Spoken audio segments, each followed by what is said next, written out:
अस्सलाम वालेकुम नाज़रीन, आज की टॉप स्टोरी के साथ मैं हूं आपकी मेज़बान फलक भट्ट और मेरे साथ स्टूडियो में मौजूद है सीनियर तज्ज़ियाकार आसम अमीन साहब। आसम साहब बताइएगा, जाते जाते चीफ जस्टिस साहब ने नून लीग पर ड्रोन हमला जो किया है, क्या कहेंगे? बिस्मिल्लाहिर्रहमानिर्रहीम। चीफ जस्टिस साहब ने कमाल ही कर दिया। ये होती है इनिंग्स खेलना कि उनको पता था अब आखिरी ओवर है, आखिरी गेंद है, और उन्होंने ऐसा छक्का मारा कि जितनी पीडीएम की जमातें थी सारी तितर बितर हो गई। और इनके साथ ऐसा होना भी चाहिए था। जो लोग कहते थे कि हमारी अदलिया भी जो सी है वो दुनिया पी के सो गई है, तो आज वो भी कहेंगे कि कमाल कर दिया चीफ साहब ने। देखें जी, ये सिलसिला यहाँ से शुरू होता है कि जब ये इत्तेहादी जमातों ने असम्बलियों में बिल पास करना शुरू किए, हम नैब के जो फ़ैसले हैं उनको नहीं मानते, और उसके अलावा इन्होंने एक बिल पास किया जिसमें मुख्तलिफ़ किस्म की शराइत रखी गई कि 50 करोड़ से कम के जो केसेस हो गया वो नैब नहीं सुनेगा। तो वो तमाम तर जो बिल इन्होंने पास किए थे नैब के ख़िलाफ़ और अपने बेनिफिट लेने के लिए, वो चीफ़ जस्टिस ऑफ पाकिस्तान ने कालादम करार दे दिए।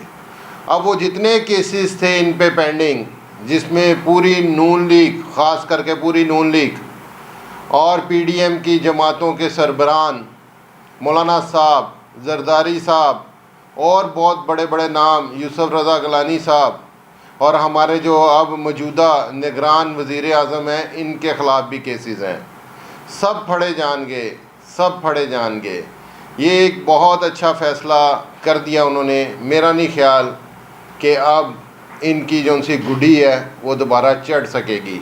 इन्होंने ख्वाब तो बहुत सजाए हुए थे कि हम जी अगले माह नवाज शरीफ साहब पाकिस्तान जाएंगे, हम ऐसा ही इस्तकबाल करेंगे, 10 लाख बंदा इकट्ठा होगा।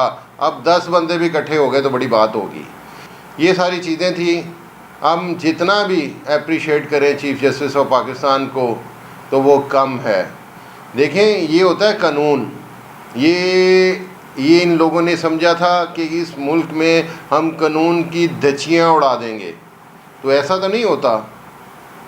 बिल्कुल कोई ऐसा ब्लैक लिस्ट तो हमारा मुल्क नहीं हो चुका कि जिसमें कोई कानून ना हो, कोई इंसाफ ना हो। अगर यही अदलिया का दायरा ही ना रहा तो फिर तो हम कह सकते हैं कि इस मुल्क में कोई कानून नहीं है, सारे का सारा चोरों से भरा हुआ है। तो ये सारी चीज़ें हैं, मैं कहता हूँ कमाल कर दिया। आसम साहब, आप क्या समझते हैं कि जो सियासी लीडर करप्शन में मुलव्वस हैं, क्या आपको बहुत जल्द वो सलाहों के पीछे नज़र आएंगे? मैं कहता हूँ होना चाहिए। अब नैब को भी अपनी फुर्तियाँ दिखानी चाहिए। उनकी चांदनी निकल आई है। देखें ना जी, जो तमाम तर केसेस बंद हो चुके थे और नायब को महदूद कर दिया गया था, आप इससे ज़्यादा तजावत नहीं कर सकते। वो भी अब देखें, उनकी आनियाँ देखें और उनकी जानियाँ देखिएगा। उनके तो समझे कि ख़जाने निकल आए हैं। अब ये जितने नैब केसेस, क्योंकि वो छोटे आदमी पे तो है ही नहीं, सब के सब जो हमारे मुल्क के बड़े माफिया हैं उनके ख़िलाफ़ ये सारे केसेस हैं। अब वो उनकी जो उनसे वो नोटिस निकलेंगे, उनकी आनियाँ और जानियाँ लगती रहेंगी और नैब की चांदनी बढ़ती चली जाएगी। अच्छा आसम साहब, 26 रुपये पेट्रोल की मसनूआत में अचानक से इजाफा कर दिया गया है। लोग तो पहले से ही परेशान हैं, मज़ीद इजाफा होने पर बुलबुला उठे हैं। कैसे देख रहे हैं सारे मामला? देखें जी, बदकिस्मती से हमारा निज़ाम इतना गंदी तरह बर्बाद हो चुका है। सिर्फ़ और सिर्फ देख लें, जितनी देर से ये निगरान सेटअप आया है, कोई रिलीफ गरीब आदमी को नहीं मिल सका। बिजली दिन ब दिन रोज़ महंगी होती चली जा रही है। पेट्रोल हर 15 दिन बाद बढ़ता चला जा रहा है। अब ऐसे नहीं होता कि 2 रुपये बढ़ गया, 1 रुपये बढ़ गया, कुछ पैसे बढ़ गया। अब 26 रुपये बढ़ गया, 30 रुपये बढ़ गया, 15 रुपये बढ़ गया। ये छलांगें लग रही हैं और आने वाले दिनों में लोग ये भी कहते हैं कि जो IMF के साथ इन्होंने मुआहदे किए हैं, डॉलर तो आर्मी चीफ साहब को हम सलाम पेश करते हैं कि उन्होंने डॉलर की स्मगलिंग को रोका, जिस वजह से डॉलर तो कंट्रोल हो गया। लेकिन पेट्रोल, बिजली, गैस, ये कौन रोकेगा? ये एक सवालिया निशान है हमारे हुक्मरानों पर। हमारे निगरान वज़ीर-ए-आज़म साहब कहते हैं ये चीज़ें मेरे बस की नहीं हैं। कल सहाफ़ियों से गुफ्तगू करते हुए उन्होंने कहा ये तो मेरे इख्तियारात में नहीं है, ये जो साबका हुकूमतें थी जो उन्होंने फ़ैसले किए उनको चलाना हमारी मजबूरी है। तो फिर एक सहाफ़ी ने सवाल किया, चले सरकार आप ये तो कर सकते हैं, जो महंगाई नीचे बाज़ारों में बढ़ रही है, जो माफिया नीचे 1 रुपया बढ़ता है और वो 10 रुपये बढ़ाते हैं, उनको तो कंट्रोल कर सकते हैं।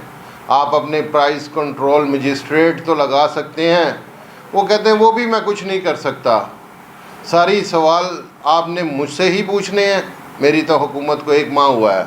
ये पिछली जो हुकूमतें गई हैं उनसे क्यों नहीं पूछा गया, उन्होंने क्यों नहीं ये टीमें बनाई। तो अगर एक हमारा वज़ीर-ए-आज़म ये बातें कर रहा है तो फिर समझे कि गरीब को क्या रिलीफ मिलेगा, फिर गरीब का अल्लाह ही हाफिज़ है। जी नाज़रीन, ये थी आज की हमारी टॉप स्टोरी। इसी के साथ अपनी मेज़बान फलक भट्ट को इजाज़त दीजिएगा। अल्लाह निगहबान।